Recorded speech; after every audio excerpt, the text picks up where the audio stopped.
Praise the Lord. Praise the Lord. Then Jesus asked the disciples, what things? Then they opened up. They said, they opened up all the problems that they were going through. The problems they shared with Jesus was about himself. The things about Jesus of Nazareth, who was a prophet, mighty in deed and word before God and all the people. And how our chief priests and leaders handed him over to be condemned to death and crucified him. But we had hope that he was the one to redeem Israel. Yes, and besides all this, it is now the third day since these things took place. Moreover, some women of our group astounded us. They were at the tomb early this morning. And when they did not find his body there, they came back and told us that they had indeed seen a vision of angels who said that he was alive. Some of those who were with us went to the tomb and found it just as the women had said, but they did not see him. So this is what they share with him. In fact, when these disciples were giving a long sharing, Jesus was listening. Jesus was attentive.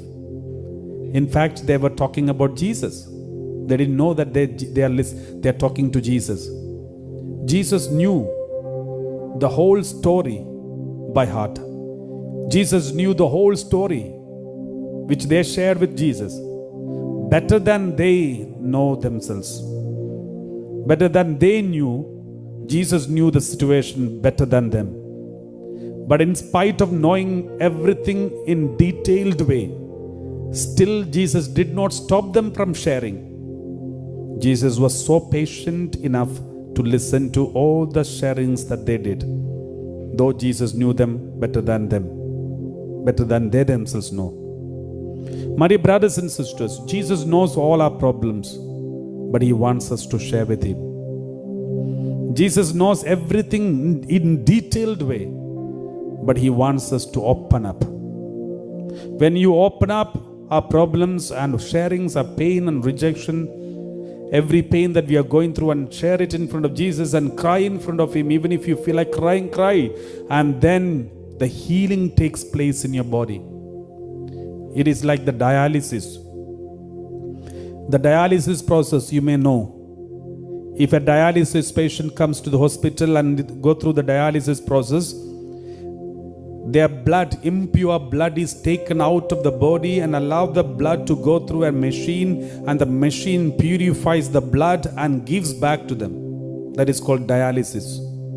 The same way, we have loads of rejection, loneliness, pain, sorrow, depression, agony, and stress, anxiety. We bring it out in front of Jesus. We give it to Jesus, and Jesus purifies it and gives back to us. Then we get the memories without wound. We had the memories with wounds and we gave it to Jesus, and Jesus purifies it and gives back to us, and we get the memories without wounds. And that is what we call inner healing. My dear brothers and sisters, from today, if you have any wounds that you are going through, tough time about your personal life, find out some time in every day. Go to a lonely place, maybe in your bedroom, maybe somewhere else. Take a small beautiful picture of Jesus, and then look at the face of Jesus and share all your problems with Jesus. If you have become emotional, let the emotion take control. If you feel like crying, cry in the presence of God, but share every problem that you go through in front of Jesus. Jesus will purify it. The more you share, the more you are healed, the more you are purified. The more you share, the more the details you share in front of Jesus, the more the healing taking place in your inner wounds. Your life will be different after that. You will see, you will no more cry thinking about your wounds. You will no more be hurt thinking about your wounds. No more you will feel the pain. The sting of the pain will be taken away, because the Lord has already healed you. And this is what we call inner healing. Praise the Lord.